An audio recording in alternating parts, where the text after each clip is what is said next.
Welcome, everyone, to this broadcast of the UnMothered Woman, Healing Beyond Mother's Day, Healing Women's Legacies Beyond Woman's Day. Mother's Day. Let me give you a little context. Um, on Facebook, I have a group called Good Girls Gone Goddess, and this month we've been focusing on women's legacies. And we started out the conversation on the radio show that I also use to share more information that will take women higher and closer into transformation. I like to say women who are growing in Goddess. Okay. And so um, I've invited my sisters who are professionals in their own right. They contribute to transformation and healing in very unique and different ways. And I'm going to bring them on and introduce them to you. As we're still waiting for two people to join us, but I like to be on time, and I also believe in divine order. So however things show up a lot of times is exactly how they're supposed to be after you've done all the planning and preparation that you need to. And so let me give you a little context. I'm going to play with the screen here. Wish me luck that I don't mess up anything. So one of the things that Dr. Christiane Nortrup says is every woman is a daughter. A woman's health is the soul out of which all humanity grows. Enhancing a woman's health fertilizes and replenishes the soil for everyone: men, children, women, plants, animals, and the planet itself. The mother-daughter bond is all in all its beauty, pain, and complexity forms the very foundation of a woman's state of health. This primal relationship leaves its mark on every cell of our being throughout our lives. And I have another piece from her that I want to share that is the backdrop of when we started the conversation on Tuesday, on May 5th. Well, I guess you need to see me in order for you to be able to receive what it is I have to say. So let me just get back um, to the visual. I'm getting there. Okay, there we go. I'm working with all of my new equipment, old equipment, and all of that good stuff. Here's another backdrop. She says that before birth, consciousness literally directs the creation of our bodies. It is also constantly being shaped by our life's experiences, especially those of childhood. No other childhood experience is compelling as a woman's relationship with her mother. Each of us takes in at the cellular level how our mothers feel about being female, what she believes about her body, how she takes care of her health, and what she believes in life is possible. And so we're going to start off with what she believes in life is possible. And hopefully my camera will stay in place and I can talk to you easily and effortlessly under grace. Okay, so um, when we talk about what we believe is possible, and when we think about, in my case, I do work around the divine mother, the divine feminine, and feminine essence. And whenever I'm working with women, it is certain, absolutely certain, that the issue of of how a woman has experienced her own mother determines how she experiences herself. Wow, this is just not working. So I'm just gonna have to be creative another way here. All right, here we go.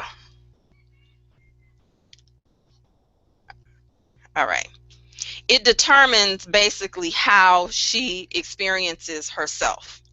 And so Oftentimes, when a woman is dealing with healing any of her beliefs about love, sex, money, um, or any of the even who she is in the world, it doesn't even matter if you love your mother. This is not, and I set the context before. This is not about condemning mothers or your mother, because we know that we can't heal placing blame on anyone for any for too long.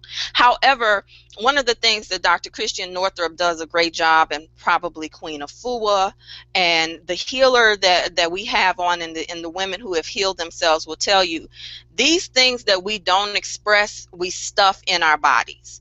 When we stuff it in our bodies, we are essentially taking on disease without knowing it. Sometimes the disease is not always in our body, but it's in our experience with money, it's in our experience with relationships. And I've heard it time and time again. And also when beyond just love relationships, it's in our experience with other women, how we experience other women as well, and sisterhood. Because if you can't trust the mother principle in your life to be there for you, to affirm you, to guide you, then you also find it very difficult not only to trust yourself, but very difficult to trust any woman, especially women in authority. So sometimes when you're having problems at work, or when you are in a team activity or something like that, and you are wondering why I got an issue with her. This whole thing about women can't get along is a myth that's perpetrated by men. That's not true. You all have heard me talk about that on another YouTube broadcast about sacred sisterhood and soul wealth with Vicki Johnson. That's not true. It becomes your truth if you believe it and feed it. Anything you believe and feed becomes your truth.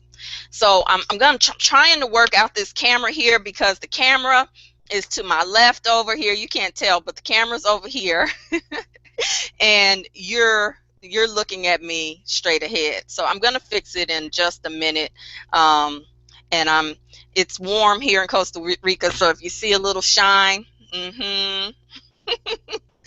the shine is definitely from the warmth that I'm feeling. So I want to offer you just to stay open and to consider this topic, because what does this woman do on Mother's Day when she cannot go to get a card that is all sappy sweet? What does it do to her psyche? What about when she does it anyway and there's guilt? What about the conversations that she hasn't had with her mother, because it's not popular to talk about motherhood, even for mothers. Mothers find it very difficult to really express to other women, even who are mothers, that they're not enjoying their motherhood experience, or that they are struggling, or that they're tired.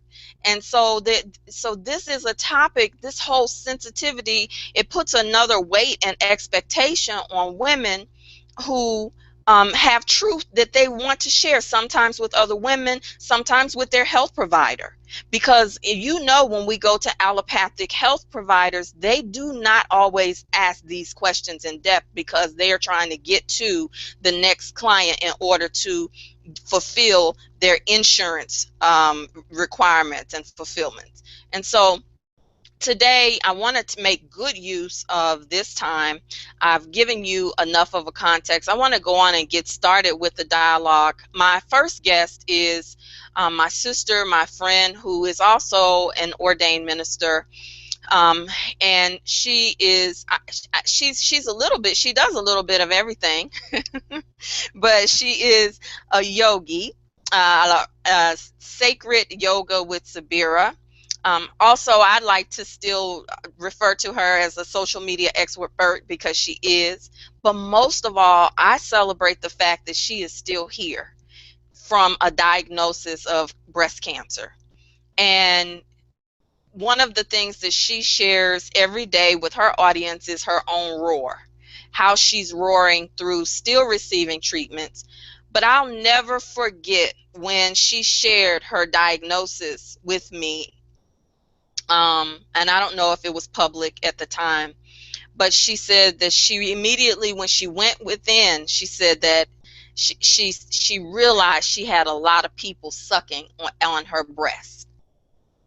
Now, some of you may not know the metaphysical connection between our mind and our bodies, but today I hope that you will find out, one, through people's testimony, their triumphant testimony, and also through health and wellness expert Rhonda Byrd, who is here to represent the wellness partner.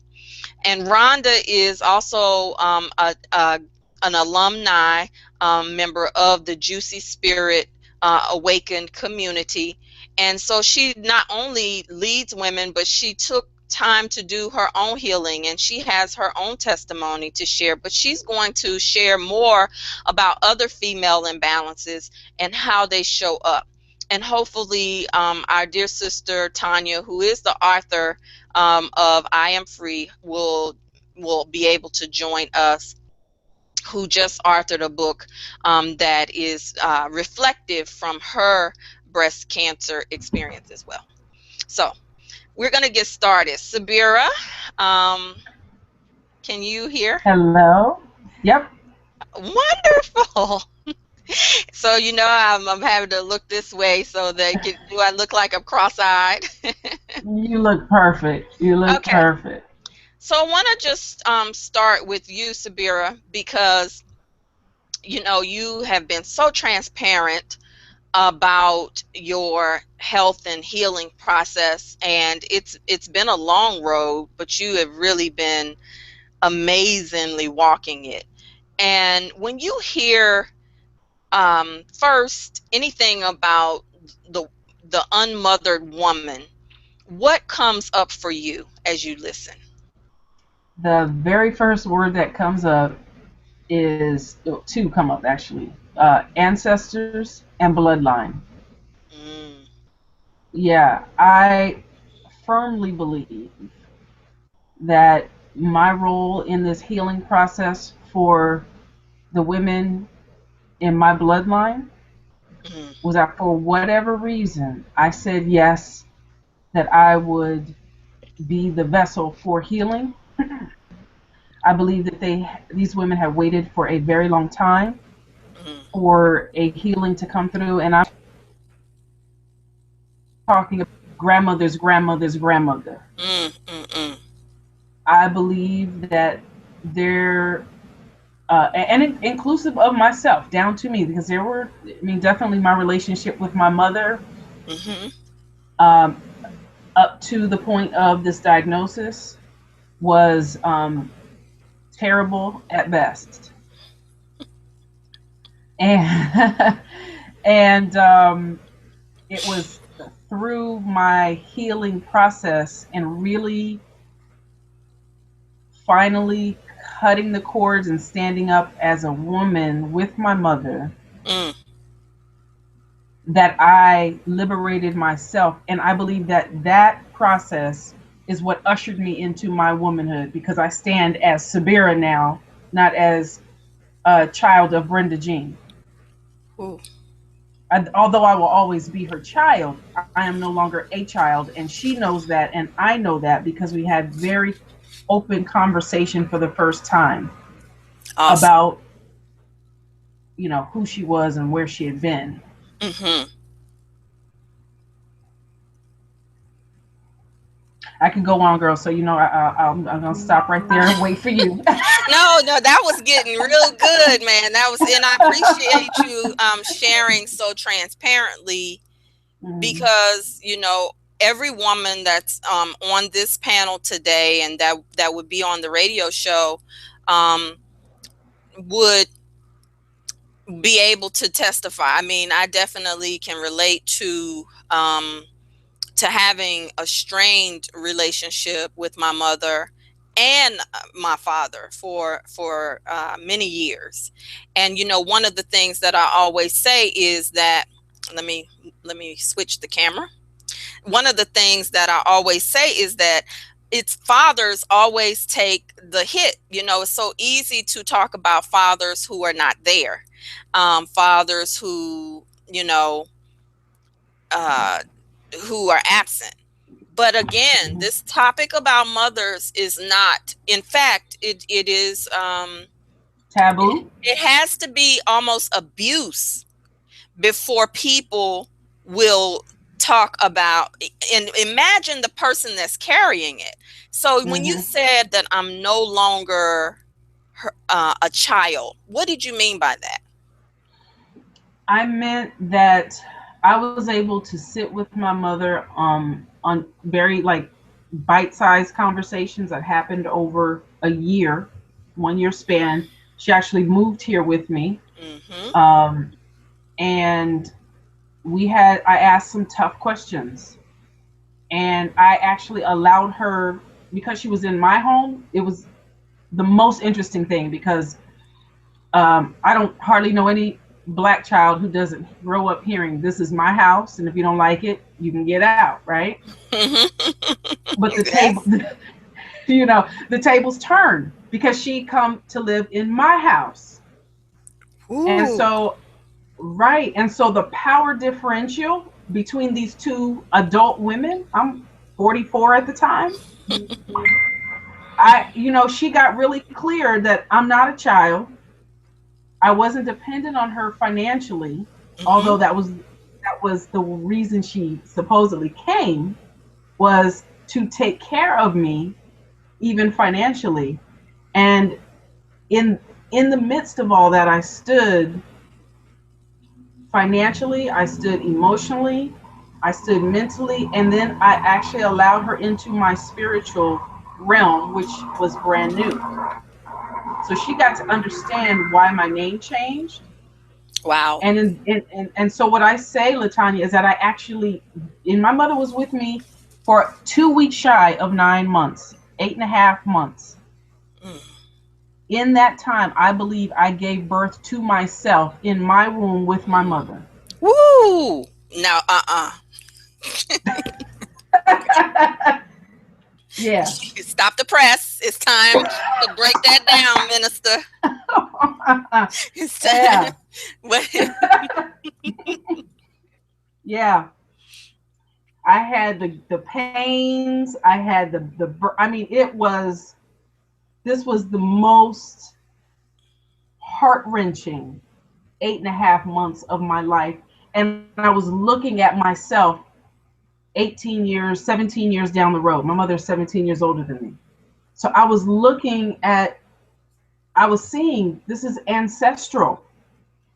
I understood that the breast cancer that the diagnosis that I got, the breast cancer that I was visited by, was carrying for the time before she arrived.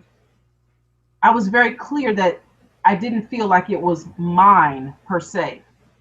I feel like it was the rage, the anger, the distrust, all those things, the dreams deferred, the being bound in so many ways, of all of these women who didn't have a voice, who didn't have an outlet, and whose lives, a lot of them, were cut short for various reasons. And so I got to have all of those conversations with my mother, and let her see this is how I view this experience that I'm in, and I'm gonna need you to see me differently. Wow. And I'm Okay. gonna ask. And I told her, I yes, Alicia is always with me. That's the name she gave me, which was my grandmother's name in Spanish, Mm. Alice. Oh. And I said, I'm not disowning Alice. That's my grandmother. Love my grandmother. However, it is time for me to step into my own and name myself. Mm. And I ask you to call me Sabira. Now, of course, she's my mama. She wasn't gonna call me Alicia if she want to, and that's Mm-hmm. okay. But at least I made the request. Wow. This is really rich. Thank you for sharing, because I know that sharing publicly, and this will be watched again. Um, I'm sure that, you know, every time you share that story, even if it's uncomfortable, you're still setting yourself free, Yeah. and that's what's Yeah. so powerful about this, you know, this type of healing. And you know, Mm. this type of request had come up before from people who had participated in Juicy Spirit Awaken, and said, man, you just need to do something on the unmothered woman. And at first I was thinking about it in terms of the legacies, because you know, one of the things that's very difficult for the culture is to accept God as a woman. Now that's an Yeah. external concept, you know, even then, because it conflicts with the theology, it conflicts with the way that we pray, because we have a father God rescue mentality, just like we have a prince in shining armor mentality. The Hmm. two go together. Hmm. And They what do. happens is the woman gets lost every time in the divine trinity spiritually. Hmm. So if Hmm. spiritually we don't have a connection to the mother, or to the feminine in our process, we definitely cannot connect to ourselves. And so we have a society of women who have to literally, and I won't even give the extreme version. I will just say we have a society of women that have to choose to reconnect. You know, Yes. just have to choose to reconnect. Now, Rhonda, I see you came back, and oh, good, we got your picture. If we get your voice, it would be absolutely great. She's been working to try to get online here with us. I'm not surprised that we're having technical difficulties with delivering this, because this is a baby. This is a baby that we carry, that we're carrying in the culture of women, and this baby needs to be delivered, even if it's stillborn, because Mm. yes, because you know, and Rhonda's here, and so we'll talk about this a little bit more. This is a fibroid tumor in our Girl. Mm. culture. This Mm. is the cancer in our culture. I Everything that agree. you just mentioned. This is and women, you can't go look for somebody to verify this. I'm only talking to the women who this resonate with, because that means you, just like Sabira, you get to interrupt the legacy of illness and pathology. I Hmm. can't even, you know, because this is pathology. This is pathological in our emotional health, in our love lives. I was talking to my beloved the other day, and I was saying how, I'll definitely segue into Rhonda. I see you have your phone on mute. I'm about to call for you in just a minute, love. If you can hear me, can you hear me, Rhonda? Doesn't look like she can hear me. Rhonda, nope.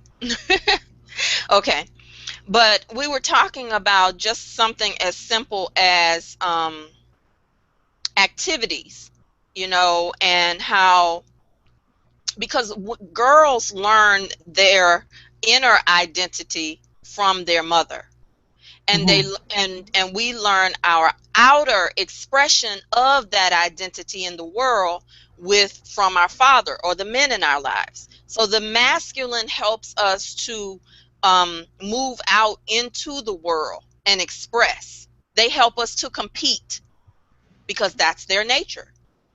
That's the balance. And the woman, even if there are no words, helps us to, or hurts us in knowing ourselves. And so, and knowing who we are, because that's how we define it. And one of the things that one of the author of Motherless Daughter says is, she says that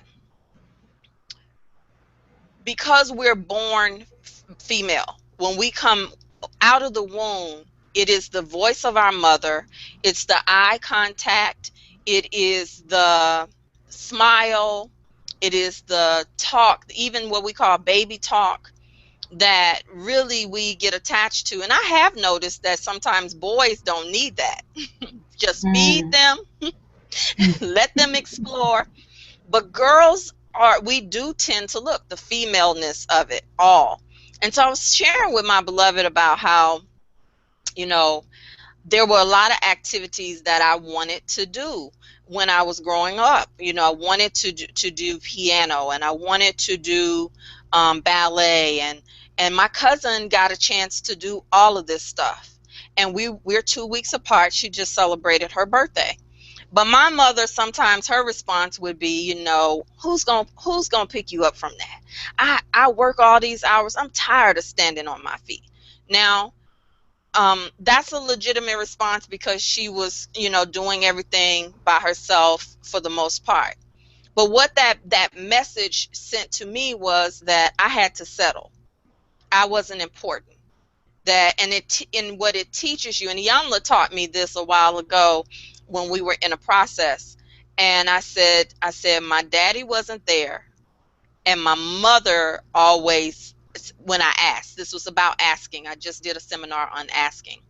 And she said, so when the question was about asking for help and for support. And I said, well, when I ask, my daddy is just, he's not there, or he's going to say no. And when my mom, if I ask my mother, she's going to bitch and moan about it. And so she was saying how this shapes your relationship with even how you see God, how you are able to trust and pull down your prosperity, and that type of thing. So the relationship and the connection is there. Now, what did you have to do, Sabira, when you began to heal? What were some of the first things that you had to do when you received the diagnosis, um, in your relationships, and in order to heal? The first thing I did actually was pull back from everything and everyone. I knew Mm, that I had, for the first time in my life, I made myself my number one priority. And it's funny that what you just said about in relationships, one of the things that I never felt was that I was a priority in any of my intimate relationships, my love relationships. Um, and so once I got this diagnosis, it kind of put me in a position where I didn't have a choice. Like, if I was going to live, I had to be my one and only. What does Oprah always say? I had to be my very best thing, oh, wow. this thing, my most beloved thing. And I didn't, for the first time in my life, I didn't care who got upset, offended, put off. I was like, look, I'm it right now, Mm, and I'm it, and for the rest of my life, I am my most precious, beloved, number one thing. Now, it doesn't mean that excludes me from loving people. I have a mhm. lot of love and compassion. And then this is where the conversation about the when I had the double mastectomy, I realized that now that I no longer have breasts, there is metaphysically nor physically anything for anybody to come to me and latch on, leech on, suckle from. So I Mm, had to learn a new way to give love and compassion other than the way I was taught as a girl. wow. And I'll go even a step further here, and that is even in my intimacy now, and this is probably just where I'm at in developing. It's still very challenging for me to have my partner on my breast, not because I don't want anybody suckling on my breast, so to speak, but just because I don't have a right breast anymore at all. Hmm. So I have this implant on the left side, and I'm still navigating, like, how do I be with that with another person? But I know metaphysically there is no more suckling off of Sabira. Like, that just doesn't happen anymore, and everybody in my world knows it. So those were the two things I did. I love it. Yeah, you're really, I can definitely testify that you're really good at about, or I should say about, just making sure that you are honoring yourself and in your inner process at every step. I have to acknowledge that. Thank you. So, Rhonda, can you hear us okay? Have you heard the dialogue so far? I have to look away so that I can see the camera here, folks. Rhonda, can you speak or hear us? We can't hear you. You can hear us? Rhonda?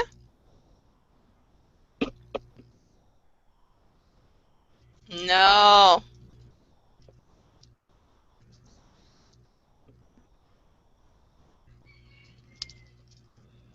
I'm reading lips. I hear her saying, "Can you hear me?" I can hear you, but I'm reading lips, but I can't hear you. So sometimes it's good when you use a earpiece. Sabira, this is where we come in together, because this basic social media 101 stuff is Yeah, yeah, yeah, assumed, when people yeah, are yeah, running business. And Tonya didn't even make it at all.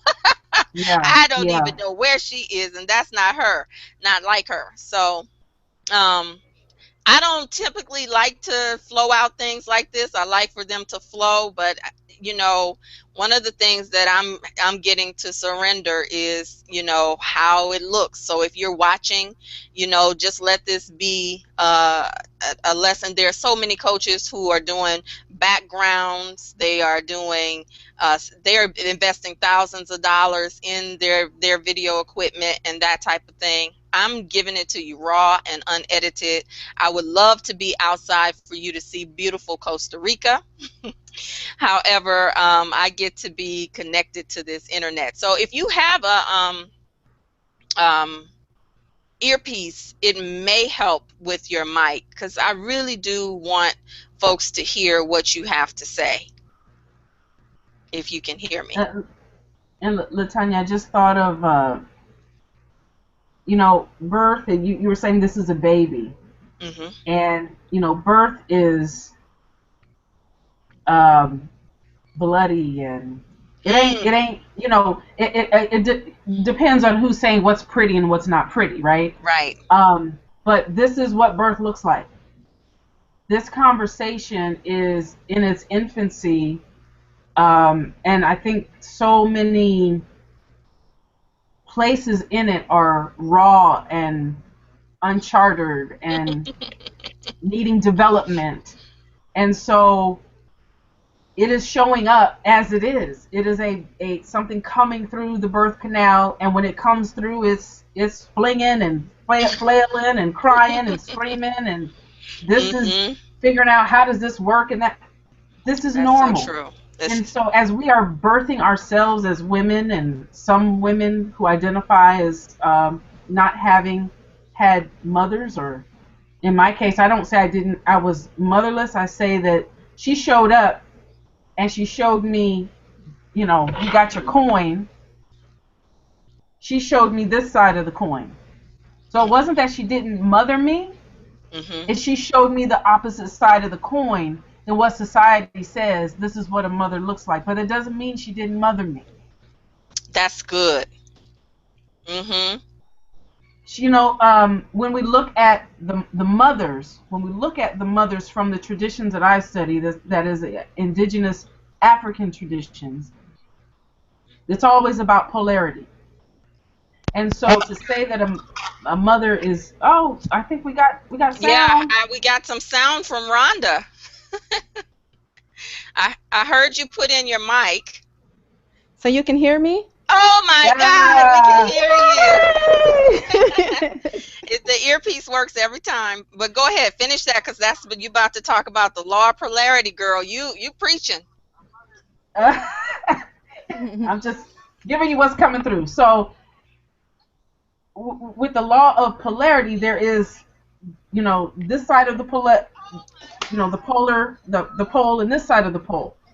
But neither of those sides is good or bad. They're just different expressions of this whole spectrum. and we Mm-hmm. get to grow and develop and express if we choose to. Right, right, So right. my experience with my mother was this way, and she said she gave me these representations, and I could choose. Do I want to model that? No, I chose. Thank you for showing me Yes, that, yes, yes, yes, and I'm going to choose something different for myself.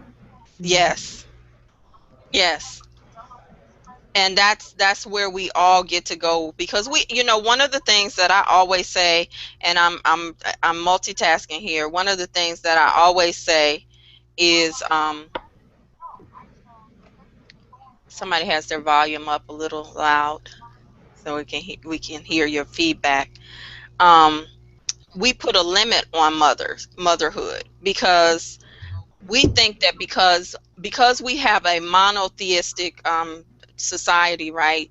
So that places a limit on God, because usually it's the theology that was passed on to you from somewhere else. And in traditional and indigenous cultures, as you mentioned, there may have been one woman that had you, but there are many women that mothered you in the culture. You didn't have just one mother, and this is one of the reasons why in African culture you call people Mama Sabira, Mama Latanya, or Baba.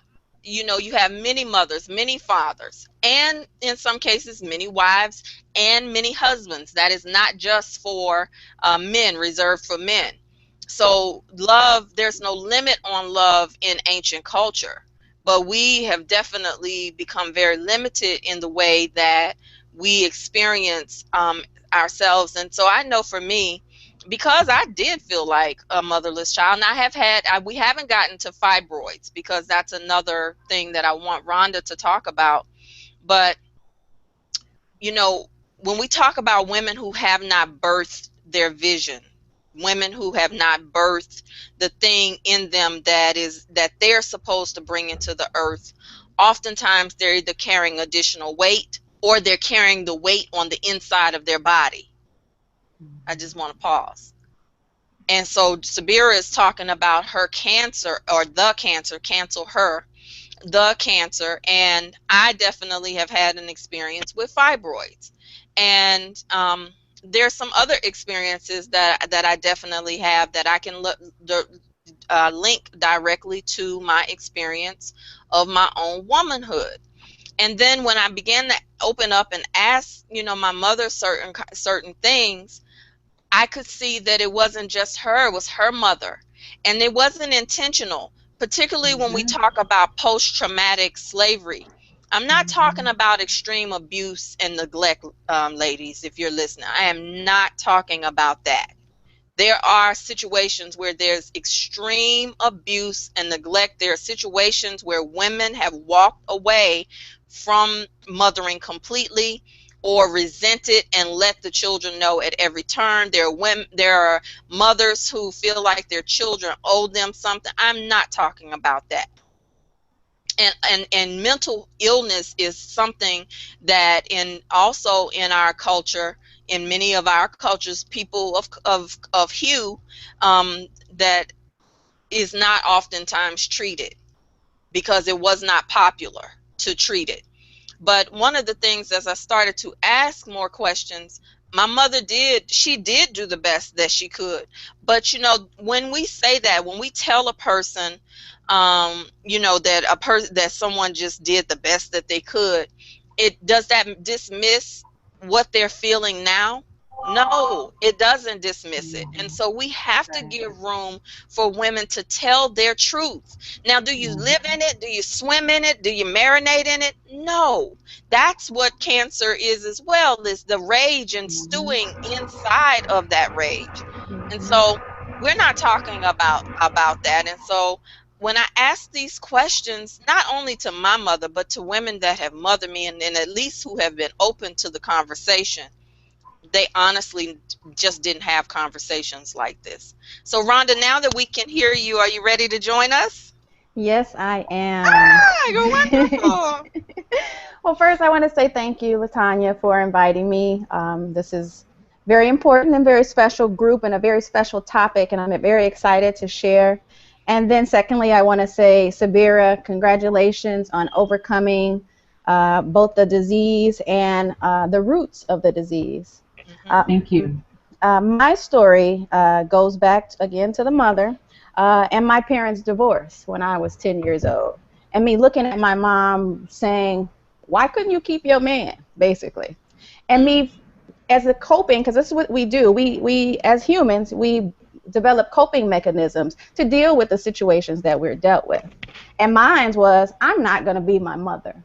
I'm going to do everything opposite of her, which did give me that over nurturing piece. So I too have dealt with breast cancer issues, but again, having the healing piece, I was able to actually shrink my tumors before my surgery, so we're not able to perform surgery.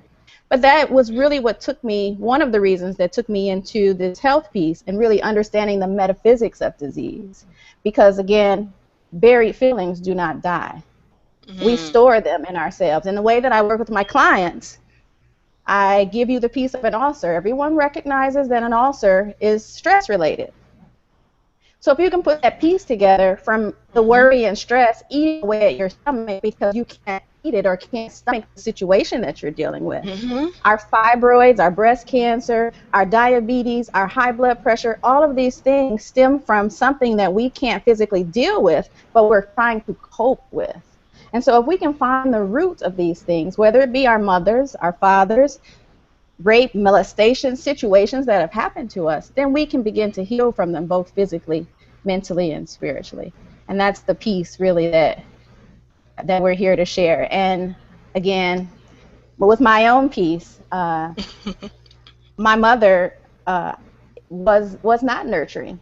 So I began to over-nurture my children. I began to over-nurture my men and lost myself in the struggle of trying to take care of everyone else. And I think that's the common thread between all of us, is that we try to take care of everything and then lose ourselves in the process. Yeah, that over nurture is powerful. One of the ladies said in Good Girl Gone Goddesses, she said, I just can't imagine my, ever being, someone shared something in the group, and she said, I just can't imagine that with my child. But then as she shared, she talked about, and I'm not saying her name, of course, but she talked about how, but this was something that she witnessed with her mother. And I thought about, that with many of my sister friends and, close sister circles who over nurture, who try to overcompensate because they didn't have.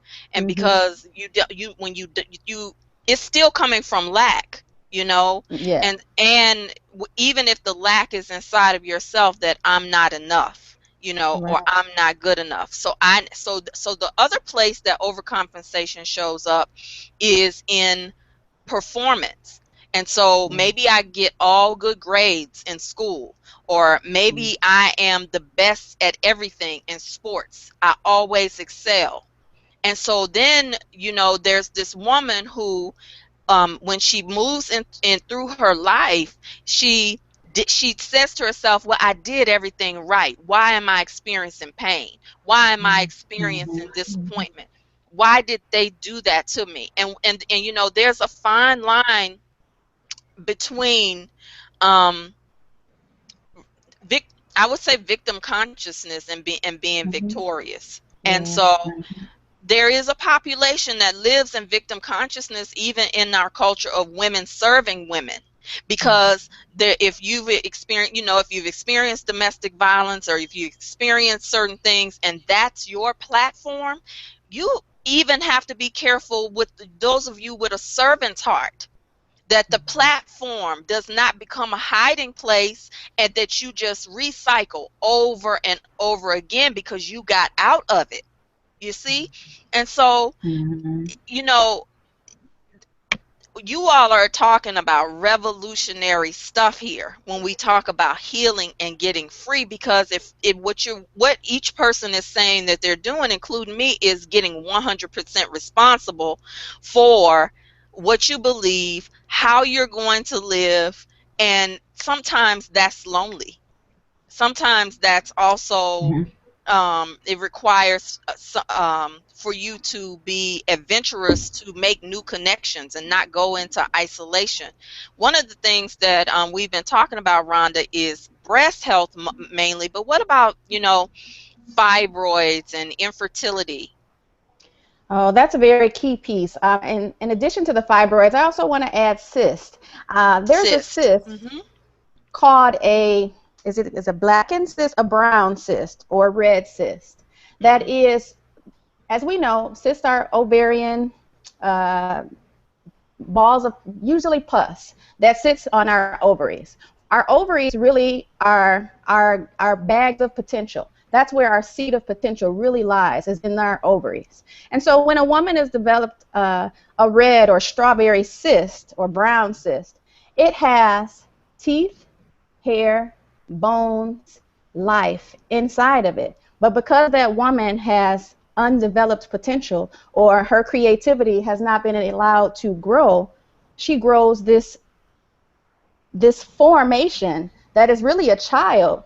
It has all the potential for a child, but because that spark is not there, or she hasn't loved herself enough, maybe she hasn't taken responsibility for what's going on and manifesting in her life, this is the type of thing that will show up. Wow. Then looking at the fibroids, it's all really the same. These are bags of toxins usually, because when you have a toxic mind, you usually have a toxic temple as well, because we're not taking care of our temple. But these undeveloped potential bags of toxins influence our lives and then become our focus, because that's where we're manifesting. And that's all we have. That's where our creativity is stunted, and it stops right there at our seat. And for those of you who are energy workers, you understand that's our sacral chakra. Everything that we create in this life starts there. So if you're blocked at that level, you're still able to create, but your creations are limited to fibroids and cysts and other vaginal issues. Also, we can be blocked in terms of orgasm. That's another unpopular topic, and of course that's where we start with the juicy spirit, is reclaiming the whole womb in terms of in its direct relationship to womanhood. And so, one of the things that I find is so ironic and so hypocritical is women are the most sexual beings on the planet.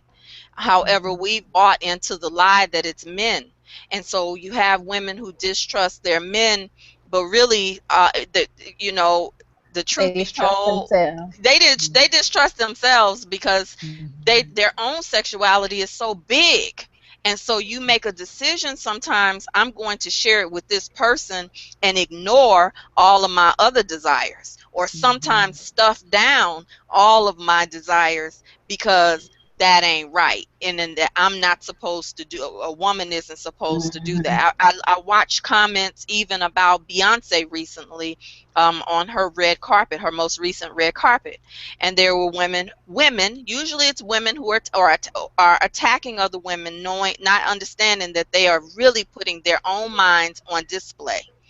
And they said, one person said, aren't things sacred anymore for a wife?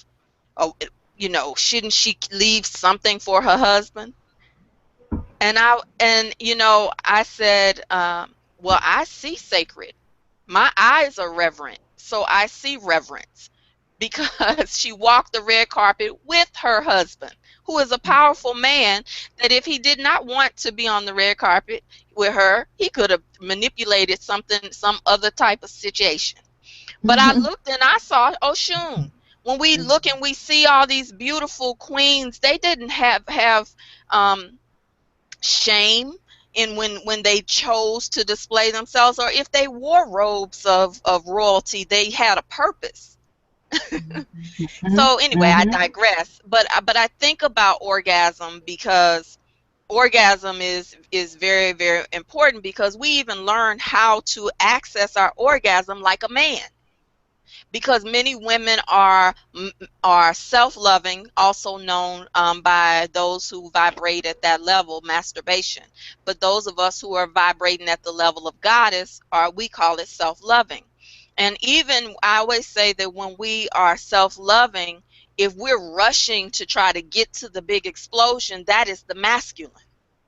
Mhm. And even the divine masculine no longer does that. The divine masculine doesn't rush to get to the explosion. Those men are taught how to discipline themselves and know the difference between ejaculation and orgasm. And the woman is very different. It's a great analogy, because the more we ejaculate, the more that we are able to surrender and release endorphins.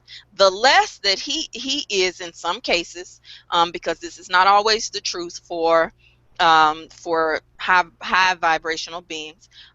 But so I'm not doing the whole no ejaculation dogma, because that's dogmatic too, just like veganism is to me, at least. But anyway, um, we need that release. It's very healing to us, and Dr. Christiane Nortrup talks about that in terms of pleasure, and many others who talk about pleasure in this way. But the question on the table is, what legacy are we leaving for our own healing when we deny the part of us that has been unmothered, and how do we begin to mother it? So, Sabira, you've been quiet for a minute. Did you have any thoughts as you to jump in? Well, I mean, I immediately started thinking about my grandmother and her mother, who didn't live very long. My great-grandmother, who didn't live very long. My grandmother, who to me had a relatively short life. She died at 66, very short. Wow. And she had birthed 5 children who lived, one who was stillborn. And I think about the how, when I hear stories about my great-grandmother and what a hard life she had, there was no pleasure. Or let me not say no pleasure. The life was not succulent.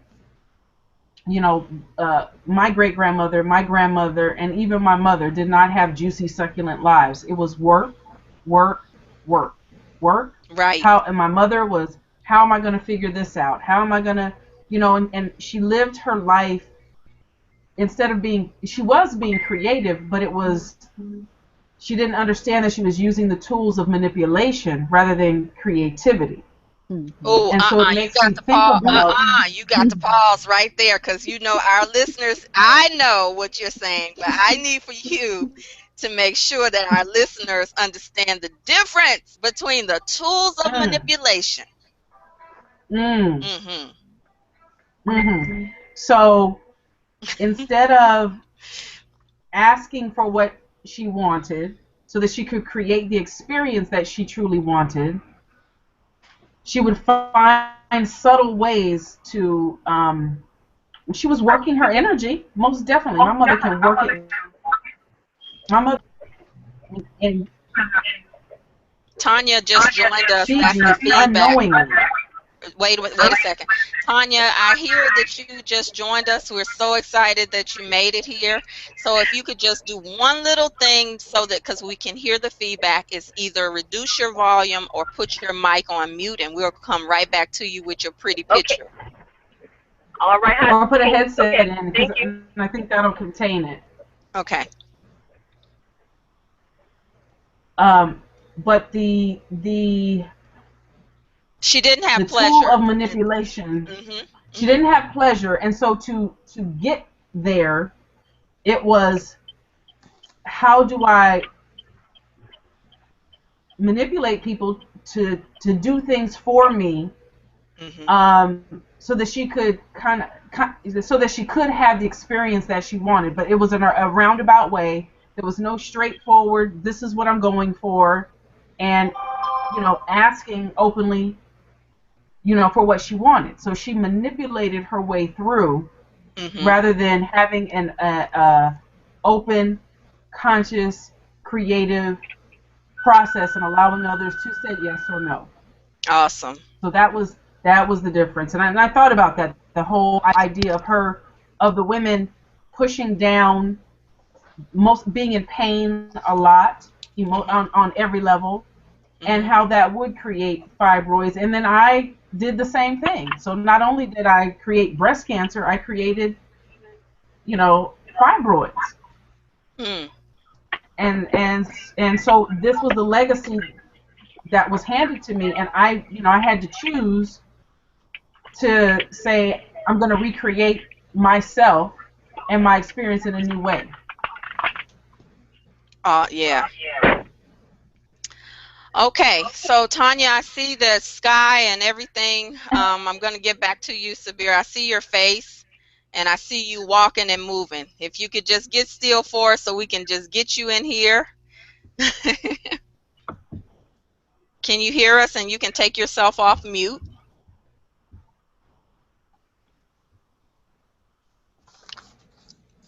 Let me know when you come back in, Tonya. Tonya is the author of I Am Free, a new affirmation, book of affirmations and poetry, and some of her own testimony from her own journey. And Tonya has been very vocal on her Facebook page about the industry of cancer, the business of cancer.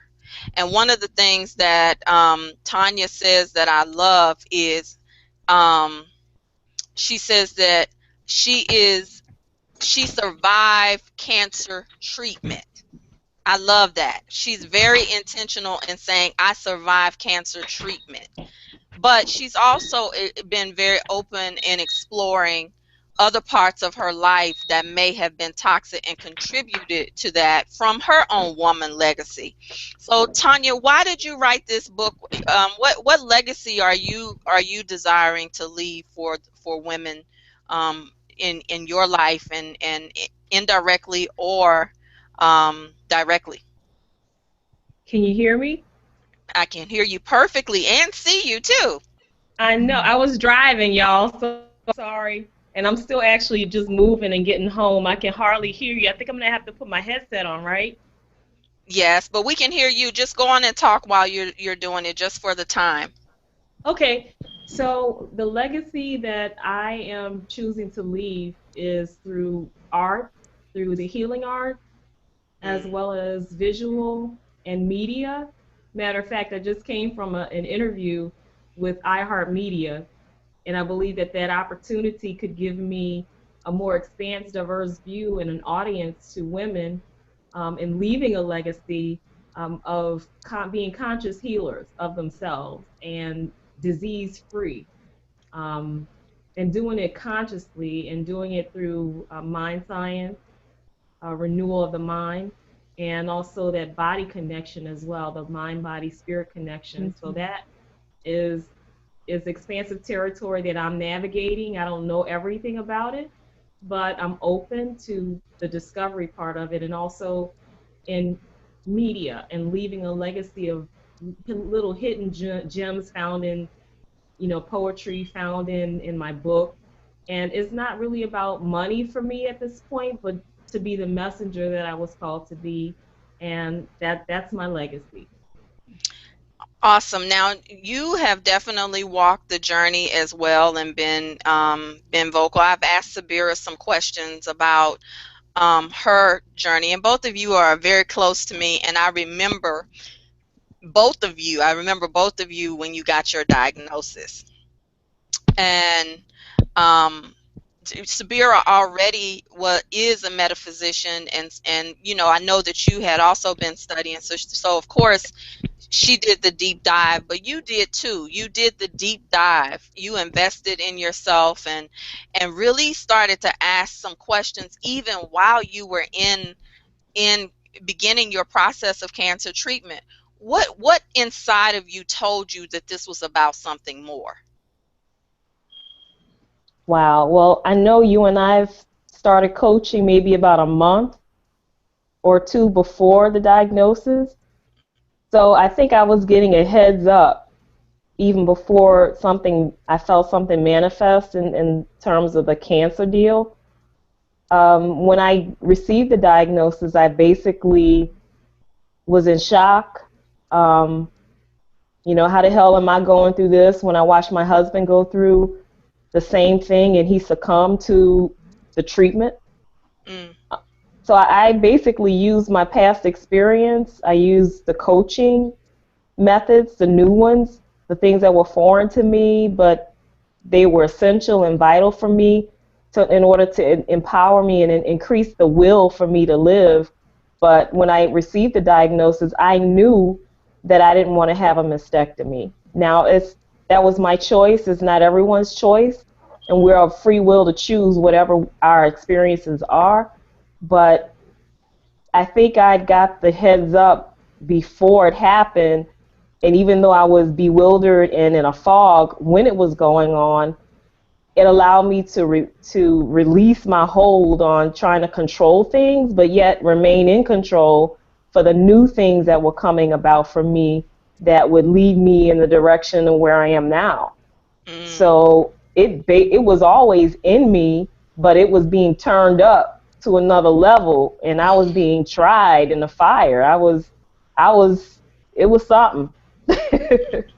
We've been talking Yeah, a I lot hope that about answers your question. yeah, no, whatever answer you give is the answer.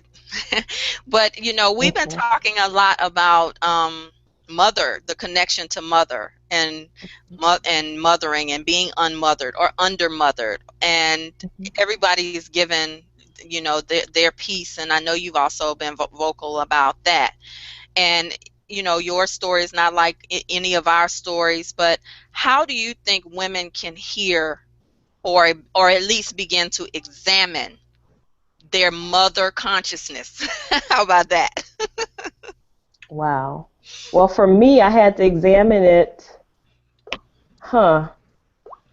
from the way of breast cancer, because it was teaching me that I wasn't nurturing myself, nurturing the gifts that were already within me, that I was trying to do the man thing.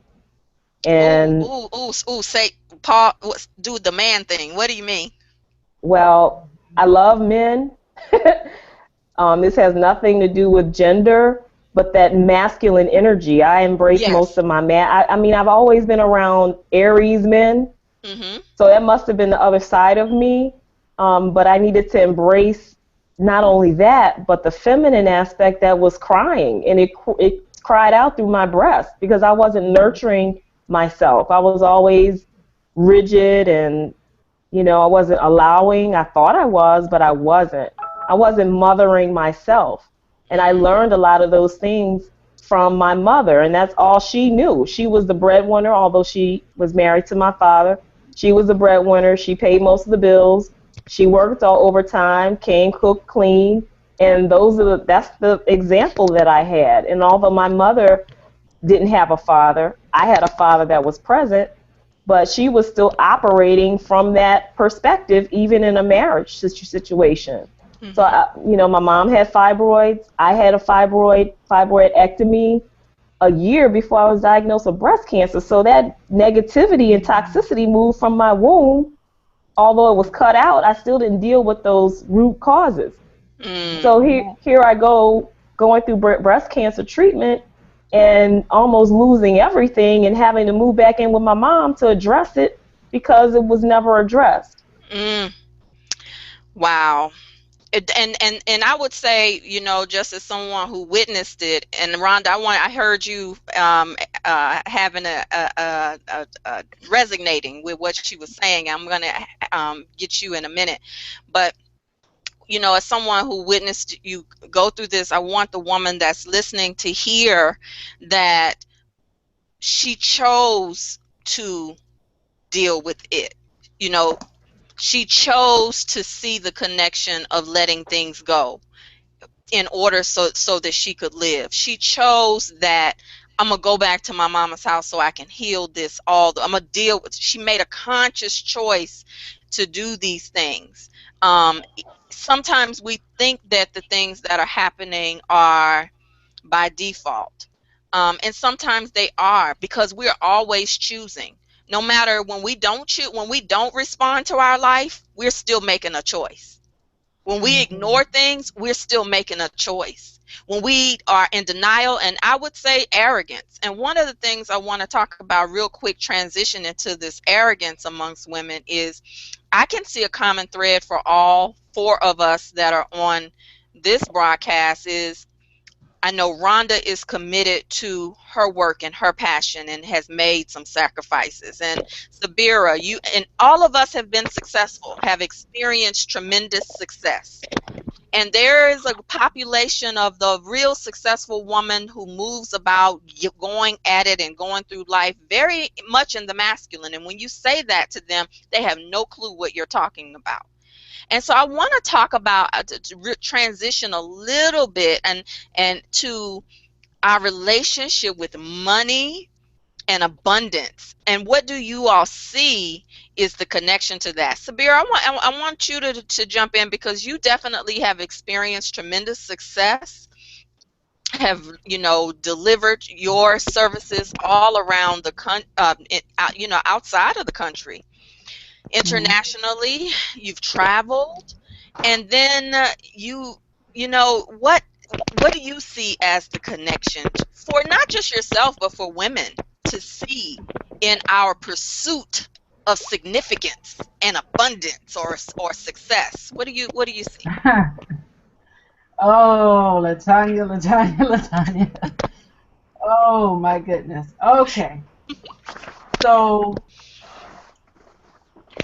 you know, we're taught, at least we hear a lot about this adage that says pay yourself first. And I'm just going to speak to my experience. So I was definitely willing to pay myself first, and I did, in terms of, you know, it was the habit of saving financially. I'm actually writing a piece on this, which is why I might be a little fragmented. If you're typing, if you ladies are typing or multitasking, we can hear it. So if you could just, I don't want to miss this part that Sabira is delivering. Go ahead, sweetie. So this idea of paying myself first, what I find for myself is, while I was willing to do that, those investments definitely showed up for me going through the you know, medical industrial complex, because it wiped me clean of everything that I had. I came out the other side barely with my house, right? So, and everything else pretty much was gone, to the point that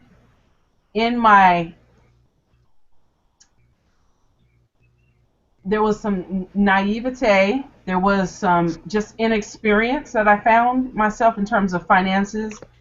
And I hit upon some deep shame, because I had to go down and I had to get one of these food stamps.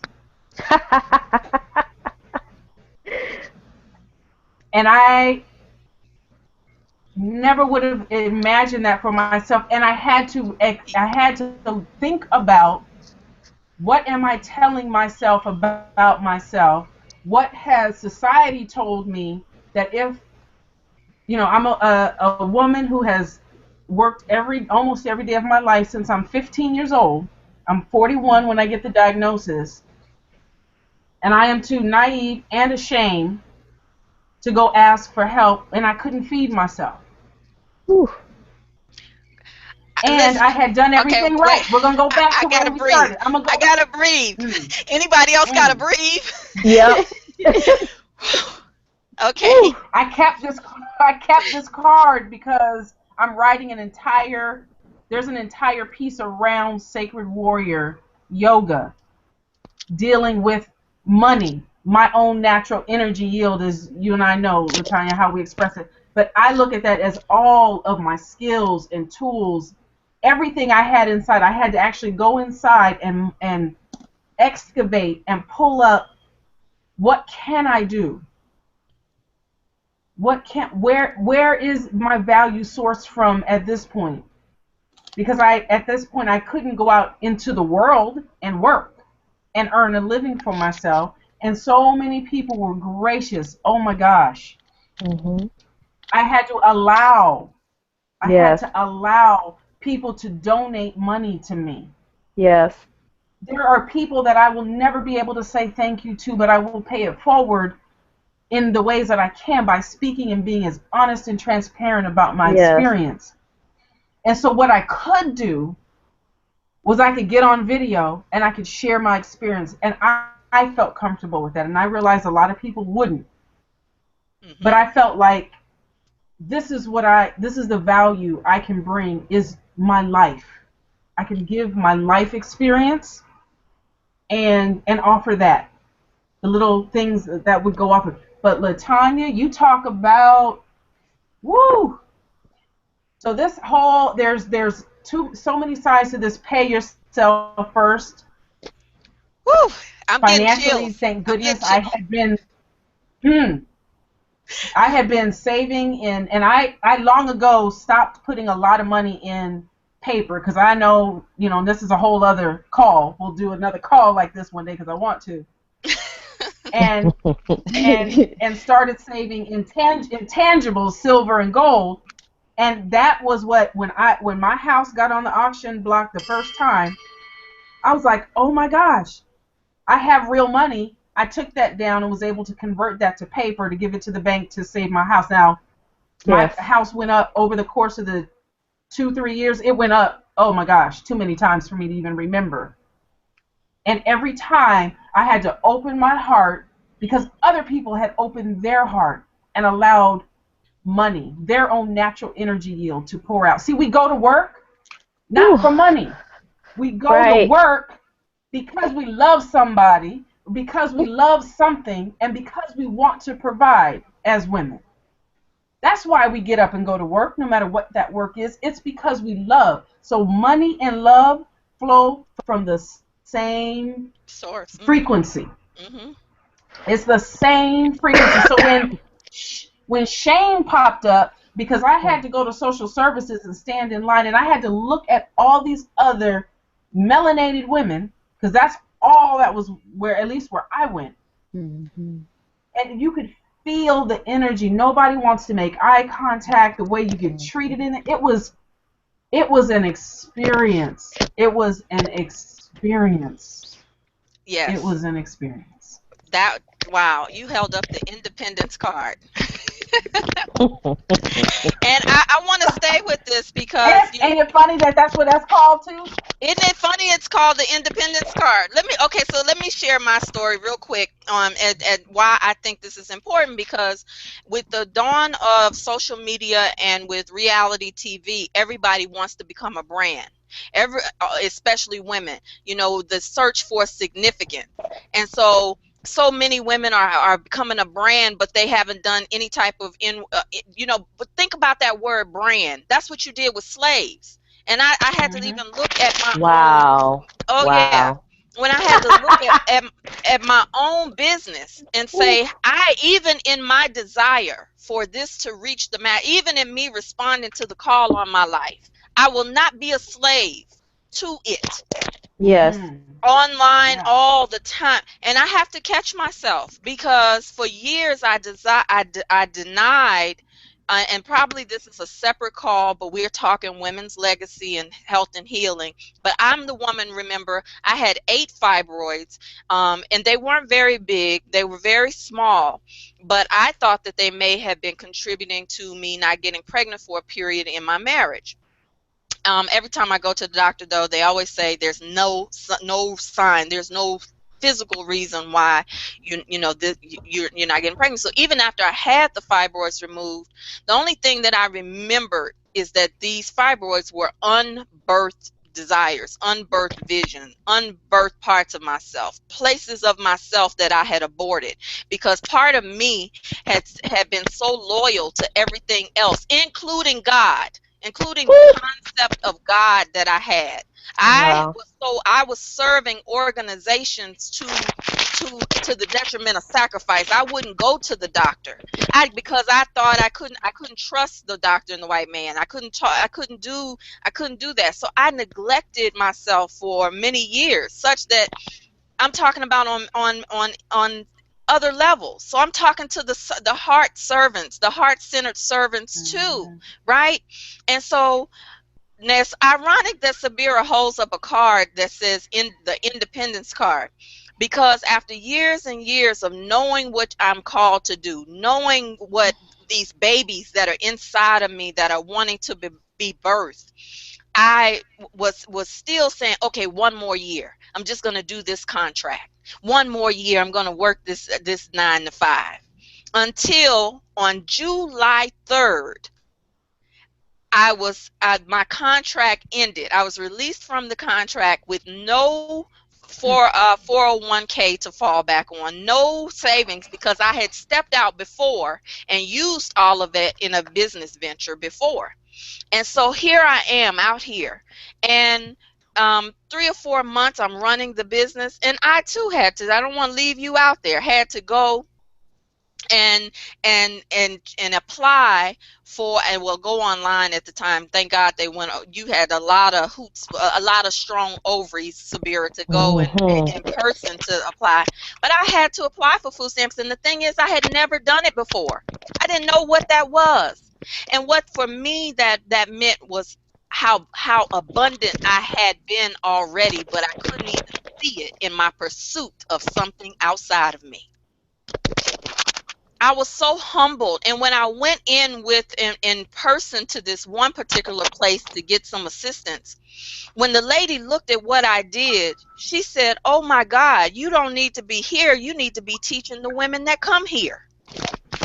Yes. And offered me a contract to come and teach the women who I had already been teaching women from welfare to work and job readiness. So, you know, our gifts make room for us. Many of us hear that biblically and in church. Our gifts will make room for us, but our gifts will make room for us for our healing and for ourselves. Our gifts will make room for us to ascend beyond the normal, beyond the ordinary, beyond the conformity. Our gifts will make room for us, but do we reject our gifts when they show up? Girl, don't get me excited up in here. I'm already Get warm. excited. Get excited. So Tonya, what do you hear about this part of this? Because you talk about giving up everything, and I remember when if I can tell a little bit of your business. You can tell it. I don't mind. Driving a Range Rover, you know. I'm still driving it. Oh, that's right. Okay. I'm going to tell you a story about it, though. Okay. But when you hear this and you see this amongst women and who are in pursuit, what do you see the connection to health, healing, and legacies?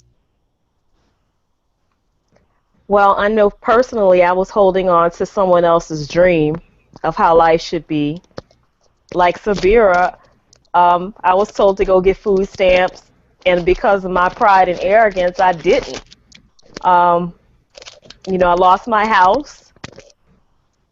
Thank God I had another one to come to that was newly renovated, and all I had to do was bring all my furniture back and populate my mom's house and my sister's house.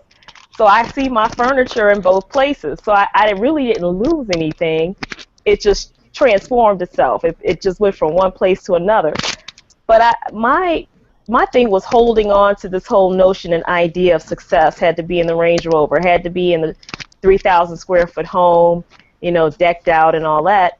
But I had to reduce myself in that thought process in order to embrace the new that was coming to me and be in a position to receive more, because I was trying to do so much and get it and go make it and go kill it, that I was killing myself. I was destroying myself. And even with the Range Rover, look, the repo man been looking for me, and the note's still late, because I'm still trying to hang on to that car. It's leaking water, you know, it's got electrical issues, and many people told me, just leave it, get rid of it. But then I had my mother says, well, what are you going to drive? I almost gave it back to him several times, just so that's the last part of my life before breast cancer that I'm still holding on to. And that's still a part of me that I'm struggling with, because I like my truck. I like driving around in a Range Rover on these raggedy streets in New Orleans. Mhm. raggedy ass streets, you know. However, it comes with a price. Mhm. So, and I'm still dealing with myself and the irritation, hence the sinus infection. You know, the irritation that I have with holding on to some of the things that I'm holding on to, but they're irritating the hell out of me instead of me letting them go. So it's Mm. affecting my wealth in a lot of ways because the Mhm. money I'm putting into the car, I could be putting into the vision. And I could be Mm. riding around in my mama's car, but when I got to give it up, I got to give it up and let her have a car. She just wants me to have something to ride around in. But it's still coming at an expense trying to hold on to a high maintenance car. Mm. Mm. Mm. Mm. You I Mm. know don't what, know. Tanya? If Sure. Who is that? Sabira? yeah, I was. This is so apropos. I mean, you talk about timely because just Wednesday, I had been holding on to my. I have an aviator, Mhm. and I Wednesday last week, yeah, just 2 days ago, my mechanic called and said, "Sabir, you got to let this go. Like, don't put any more money into this." And I was emotionally devastated, not per se for losing the car, Mhm. but it was what Tanya just said. This was the only two things that I had that I had before cancer, the cancer diagnosis, were my house and my car. Everything else, and you know this, Latanya, everything else I had to let go of, including every last dime I had. Mm. And so I was holding on like, we can fix this car, we can fix this car. And girl, mechanic was like, 48 hours ago, let it go, Sabira. And Mm. I mean, I literally had a day, maybe a day and a half, where I just felt like I was just devastated. I felt like, this cancer took everything. But I was talking to a friend who said maybe it's time for a new energy, including a car, because that car was what you were driving back and forth to the hospital and everything Yes. before the Wow. diagnosis came. Mhm. So perhaps it can't take you to where you're going now. Mm. That's it. And I was like, Thank oh, you. Thank you for okay. that. That's it. You I all Mm, are really, I'm doing so good with not, with not just being a mush and just break it down over here, because, but so, It's so true Rhonda, though. Two you've years been ago, listening. Go ahead, I Rhonda. 2 years ago, I had to release a home. Very same story. All of us have lived in our masculine energy. I had the 3,500 square foot home with a turret. They called it a castle in Southfield. It was so large, and it was mm, my pride. It's how we value ourselves from whence where we come from. Mhm. And not only did I have to let that home go through foreclosure, I also had to let my ex-husband go.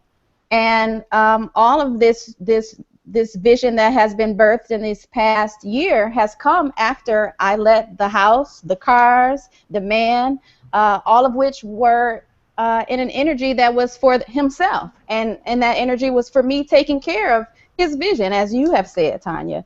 Um, Building with someone who doesn't necessarily have your best interest. Yes, they also wanted that lifestyle. So that was what was important to that other person, and I'm building a vision with them. We had raised our children and did what we had to do, and it was time for Spirit to show me something else. So Spirit took my home from me. So when we Mm. don't make room for Spirit and listen because we know what we need to do, oftentimes Spirit works and mm, takes those things from us because we haven't listened. So uh, That's good. You all went deep. Y'all shared. We all shared very personally. And hopefully, if there's a sister out there who's listening, who is really trying to keep up with the Joneses, who is in that competition to get it, to be seen, to be acknowledged, I promise you, it comes the more you relax. I mean, trust yeah. me, as a minister, um, with this information in a pulpit, active in a pulpit, I had a trajectory where I could have been and was for a while on speaking engagements regularly. Had a speaking engagement almost every other week or every week if I wasn't serving in my home church. And one of the things, it was easy to stay there, to stay in that place. and even navigate the translation, because when you become spiritually conscious, you are able to translate even if they don't. Even if they speak the same language, you can translate. So you can understand what it means in relationship to energy, chakras, indigenous other practices. You can translate. And spirits, I would leave sometimes the pulpit mad and irritated. And I knew better. As a metaphysician, I said, you know that you can't come and do this. How long are you going to do it? And I had to make a choice to follow my heart, and that was the beginning of letting go for me. And I even went for a little while to serve in another space, but all the while knowing that my vision was something else, and that if I didn't like what I was seeing, I was going to have to create it. If I wasn't invited to a church to speak, then I had to create that too. I had to become a creator. I had to go back to the second chakra and create. And one of the things that my naturopath said to me after my fibroids were removed, because there's a whole recovery process and healing. One of the things that she said, before we talk about getting you pregnant, she said, I want you to get pregnant with yourself. Wow. And in many ways, I had to start looking at the places in me where I had dreams deferred, where I had been rejecting motherhood, because my work is mothering. I am mother. I am nurturing. Every time a woman is birthed and she comes forth, that is a birth. That counts. This work of healing. And so I had to surrender how it looked and not compare myself to my contemporaries. I have contemporaries that are on TV. I have contemporaries that are on the radio who love me and I love them, and we don't measure. But in my mind, I'm thinking you should be doing more, LaTonya. Yeah. And too. so this whole legacy sometimes the call is requiring us to step outside of the normal push and the normal press and bring our authentic selves. But Rhonda, one of the things that you said, and I want to talk about your projects and as we get ready to close out in just a minute, but I gotta slip this in. Rhonda, you brought up having to give up the home and the ex-husband. And this is a great segue to love, because it seems like all of us who have this call on our life that brings the uncommon message, that blows the horn of nonconformity, that says there's something more. There's also a call in the way that we love. And so you have an extraordinary testimony. You don't have to give it all here, but you've been able to attract love that you would not necessarily have seen before. Is that accurate? That is so very true. After releasing the house, the cars, and moving back to Detroit, because I'm from the Detroit area, and I neglected to say that I was in the suburbs with that big old house. Yes, I came back to the city, humbled myself, and said, I'm going to start over here. And with that piece of love and redirecting all that energy that I had been giving to all that stuff into undeserving hearts, redirecting that love to myself, I was in a moment, or again, without a man, so where we also self-love ourselves and had thoughts of a previous relationship, my first love, my first encounter with love in the physical sense and in the spiritual sense. And about a week after I had that thought, I got a poke on Facebook using social media from this individual. I hadn't spoken to him in 20 years. We met and nothing had changed. Our relationship was very unique, and not only was he my first love, we were intimate and had a child when I was 14. So again, sharing deep passions here. But that unmothering mother scared him away, gave me the gift of shame, and change what could have been beautiful, but that child also did not live. So that whole relationship and everything around it was packaged and stuffed aside. Those buried feelings, that shame. And so what Spirit allowed for me once I decided to release all of that other stuff was to not only rekindle this relationship, but also through talking to LaTanya, who said it was okay to listen to my yoni because my body was obviously calling for healing. We were able to rekindle this beautiful relationship, heal from our past, and today I can say we have a very, very strong spiritual connection that I haven't experienced with anyone else on this planet, and I'm very proud and thankful to Spirit for guiding me in this way. So my testimony is to share with you all that once we release the things that are holding us back, whether it be in the form of some thought, some feeling, some emotion, or some programming that we've held on to. Once we release it, we make room for our gifts, because this vision is able to be not only reborn, but bursting forth in ways that I can't even explain. And my life has changed, and all the love that I've been looking for in a mate is in him. And again, I didn't have to look for it. He poked me on Facebook. Well, you called it forth. I did call it forth. And that's what I want women to hear. That's the power. That's your power of your sexuality. When she said that she was self-loving, she was self-loving with a purpose, with an energy. And that energy came right, she drew that right into her field. And so then when it showed up, it was like, the conversation was, well, this person is from the other side of the tracks, and I can relate to that because I'm now in a relationship with someone we come from totally different backgrounds. So for the most part, I was sheltered.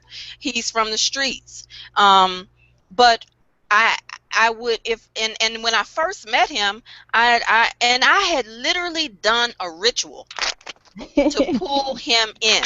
It wasn't a self-loving ritual this time, but I did a ritual to pull him in, and when he showed up, I almost did the same thing I coached you not to do, Rhonda, which was, no, no, That was everybody. Everyone said that. I actually asked all my friends, all my spiritual healers, what should I do? Because I'll tell you guys what I said. He's a thug from back in the day. Do I even, and look, I've worked so hard, I've gotten degrees, I got this 3,500 square foot house, I've done all that. So to go back to where I came from, get a man, that's not what we do. That's our programming, right? That's not what we do. Up. We move up. No. But where is up? Where is up? Where is up? And listen, and that's when you get this thing about a power couple and how it looks. And that's why you have women who are having complete breakdowns because they've invested in how it looks. Marry up. Well, what is marrying up? If it's not in consciousness, then it's in a low vibrational. It's not up. It's low vibrational. Say that. If I would not have ever known that I could experience love and myself in this way. And we're not attached to any of the standards of how it's supposed to look. We are. People say, well, did you get married? What they're asking me is, did I go and have a ceremony? I said, no, we declared marriage. Yes, because indeed. Conscious people can declare what their commitment. See, because when you're conscious, first of all, when you're intimate, you already married. If you know really the origins of marriage. And so many of us have been married so many goddamn times that we ain't never spend any time to get divorced.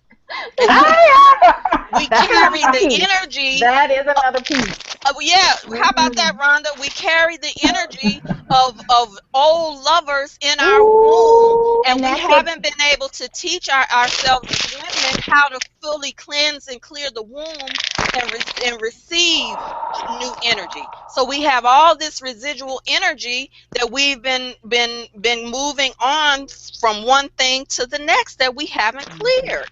So, anywho, I love it. Hence fibroids. Yes, just what they are. Those old men and old relationships. Yeah. Yes.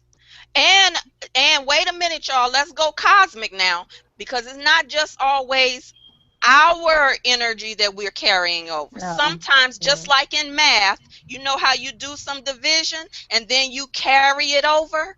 Mm-hmm. We're carrying over the split parts of our mother.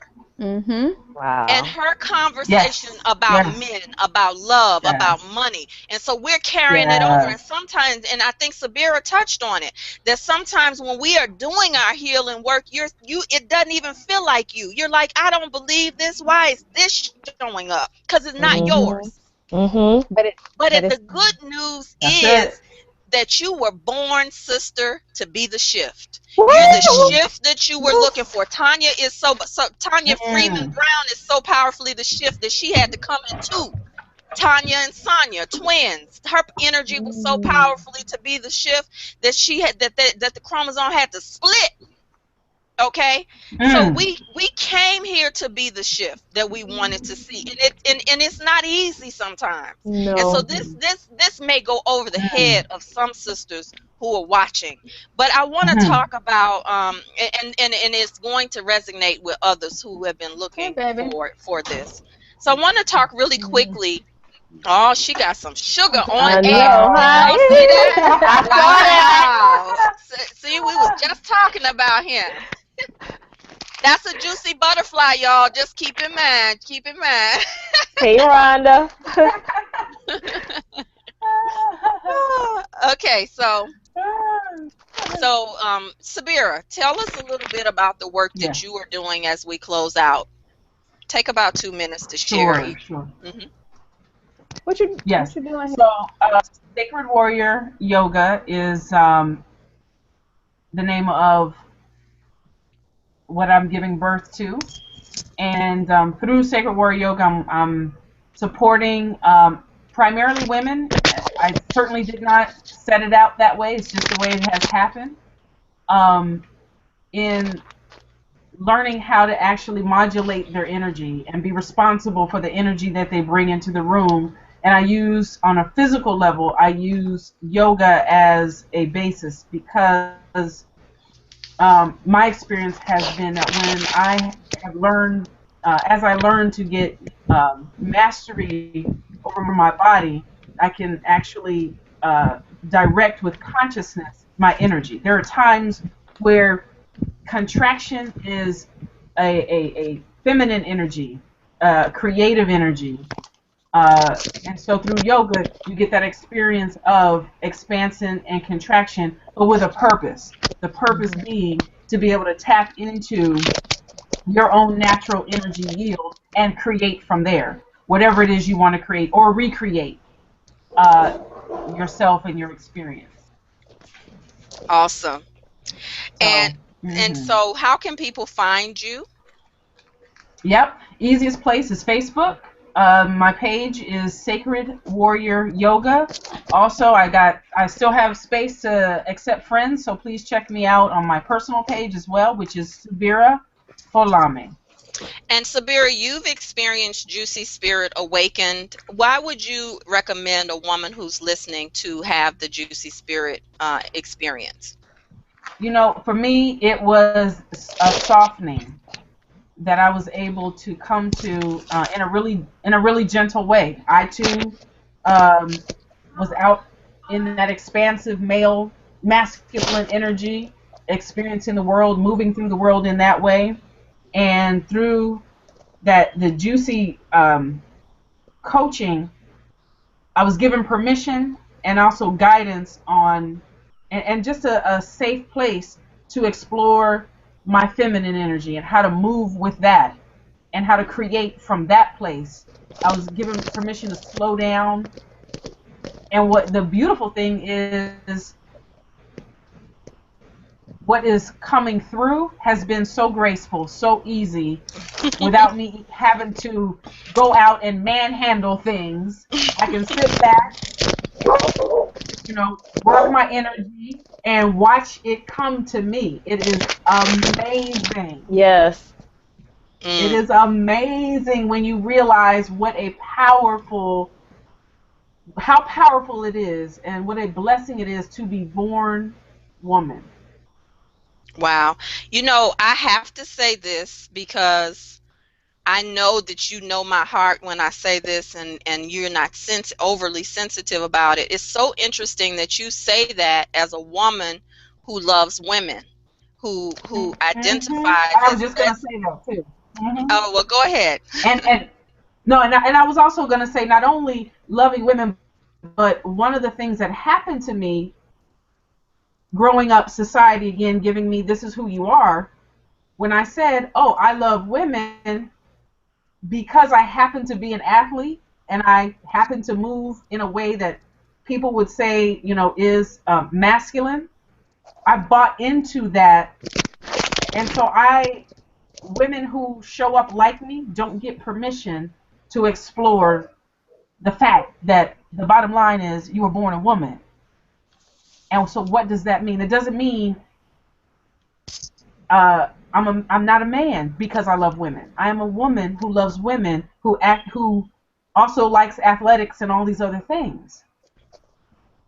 And in the juicy experience, I was able to bring all of myself, and it be okay to explore all of myself and learn to create from a different way. It's just been it's awesome, awesome. And I appreciate you being so open, because sometimes when people identify as lesbian, they begin to hold on to that as a dogma, protect that identity, and feel Yep. like if I explore being a woman, then you're going to take away the way I have masculine identified, or whatever the case may be. So thank you so much for being so open in your loving of yourself. And so, Rhonda, tell us Yeah. what you are working on with the wellness partner. Well, currently I have a couple of programs coming up. Can you hear me okay? Yep. Okay, I have a couple of programs coming up.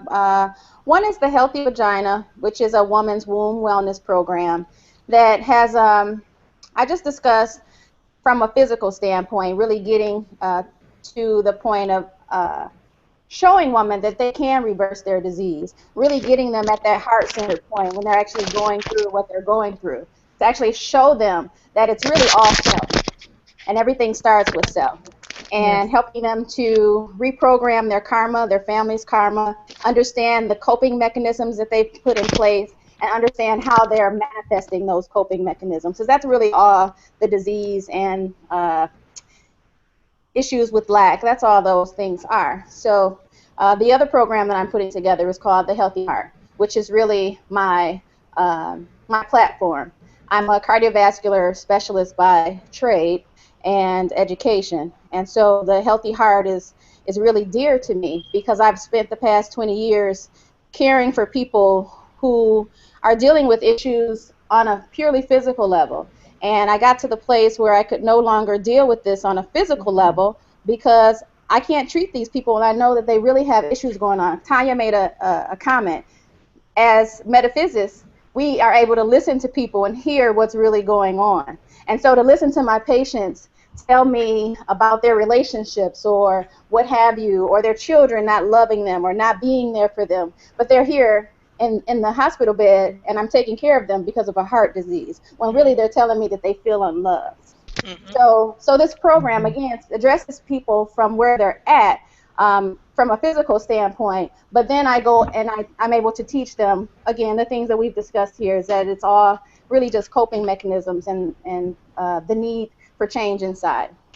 Well, thank you for sharing it. Rhonda hopefully will be featured in the next round of Juicy Spirit, where we feature special guests. So, Rhonda, when you think of Juicy Spirit, given the fact that you are so aware and so awakened, why would you encourage a woman to have the Juicy Spirit Awakened experience?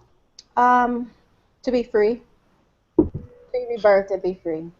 That's what I found. It's my freedom to be me. Because when you and I first started working together, it was this piece. Just to give you guys a little bit of background, I met Tonya through Facebook, and we were in a group together, a female group together, and really understanding what freedom really was the piece that Juicy Living gave to me. what it means to not just to live, but to live orgasmically and to live fully in everything that we do was what I would recommend for every woman. So Mm. that's the piece that I would like to share about what Juicy Spirit has done for me. It has allowed me to live orgasmically through Oh, everything. wow. That's awesome. All right, and thank you so much, Rhonda and Tonya. Now, Hey. hey, you. So tell us a little bit more about I Am Free, massage therapy, and what you got going on in the city that I love, that I call my heart town, New Orleans, Louisiana. Yes, indeed. So, what's going on with us is myself, my sister, and another one of my business partners. We're intending to open up a mini spa in New Orleans East, and we're gonna have the Yoni steamer. We're gonna have massage. We're gonna offer workshops, and I'm just building the I Am Free platform. And when Rhonda said Juicy Spirit offers that orgasmic freedom, we're going to offer the same things and create events and workshops so that we could say, come on, Latanya, get your passport to come back on home and come and teach these women. And Rhonda, come on down from Detroit and bring your expertise. And Sabira, bring your expertise from Baltimore and converge on the city where a lot of women are misguided. And I know that I can't do it by myself, don't want to do it by myself, but it's being set up. And I get to allow these things to happen around me and not try to force anything, but allow it to happen. And when the time is or the moment is right, I'll strike, and then I'll have y'all on the phone saying, hey, this is what I'm going to do. Are you available? And so that we could create freedom in our communities, to create wealth in our communities. It's always here. It's all inside. And I think women's issues are my concern. Yoni issues are my concern because there's some things that I've done in my life that created a lot of the dysfunction within me based upon the root causes and the things that I had inherited from my mother. So I get to heal that, and I get to heal it here as well as abroad through my book, which is a platform, and also with you guys' help, your help, to create curriculums or use the ones that you have and bring you here so that you guys could help hold the banner and to teach women and to be fully embracive and whole within themselves. They're already there. It's just that we get to coach them through it. So along with massage therapy, knowing how to touch yourself or to touch another person appropriately and not abuse that, but touch people in the spirit with good intention through massage therapy and other modalities that I'm going to learn along the way. Awesome. And how can people purchase your book, I Am Free? I Am Free, a gateway of 111 affirmations healing mind over breast cancer, found on Amazon.com. You can just plug in my name, Tonya Freeman Brown. I Am Free 100, a gateway of 111 affirmations healing mind over breast cancer on Amazon.com, and get that book, share the book, and we could take it from there. Well, I am so excited about what you say you have going on. I used to think that my very first retreat would be held in New Orleans because I know the magic that it would hold for me being there doing this work with women. However, as we were talking today, I just really feel like you all are going to be the feature of the first ever Juicy Spirit Awaken in-person live retreat right here in Costa Rica. I knew I knew it. I get to go to Costa Rica again. Yeah. So if you're listening and you want to have and the first retreat may just be for alumni, I'm not sure. I have to really go in with spirit on that, because this is going to be an advanced level retreat where we don't even have to edit ourselves thinking that we will scare women who are still coming out. And I think that Juicy Spirit Awaken is an opportunity for women to begin to walk through parts of themselves. The rites of passage is the rites of passage that you walk through in yourself. And so in a 6-month program, you walk through 6 gates that I will be able to coach you through, support you through, and love you through. So check out rebirthinternational.net/go/juicy spirit. All of the information will be below in the description. We are starting our very first session for this round of Juicy Spirit Awaken, which is only done once a year, on next Wednesday. I believe is May something. I don't have my calendar in front of me, but today is the 8th, so it will be on Wednesday. You have 1 week. If you comment or reach out to me within the next 24 hours of watching this video, I may have a special offer for you. And I just want to say a special thanks to my sisters, Rhonda. Thank you. Rhonda Byrd of the Wellness Partner, our guest expert. She'll be back. You'll be hearing from her more. And to my sister Sabira, Sensei Sabira Falami, who is my partner in so many things. There's so many things that we look forward to birthing together with you. You heard me mention her as a social media expert, but we have some things that we want to usher women into their own sovereignty, their own spiritual sovereignty. And what that means. Right now, you can work with her through the Sacred Warrior Yoga. And also my dear sister and friend Tonya Freeman Brown, thank you so much, who is the author of I Am Free. I'm so glad that you all were able to make it through the technical difficulties and we were able to go on and spread our wings. It's been 2 hours of absolute joy, a lot of emotion. I thought that when I got off this call, I probably need to go and just lay out and digest it all, because we all said some very powerful things, shared some very powerful nuggets, that each one of the nuggets that we shared on love, on money, on mothers, on healing, on our breasts, on our womb, could literally be a series of for our own healing to unpack. And so please, those of you who are watching, meet us in Good Girl Gone Goddess. And that is for every woman to be able to have this type of conversation on a regular basis. It's no charge to you. All you have to do is show up, and then you can come on in and show out if you want to, because just as long as you don't disrespect another woman or bring any toxic energy into the space, because we're not doing that there. This is work that we do in the first person, and that means you bring yourself, the first person, not them, not we. It is I. And so, you know, on that note, I just want to tell you I love you, and there's nothing you can do about it. Love you all. Thank you so much for showing up. I'll see you on the other side. Love you. Bye. I love you too. Bye-bye. Bye. You all don't have to hang up after. I'm just going to end the broadcast.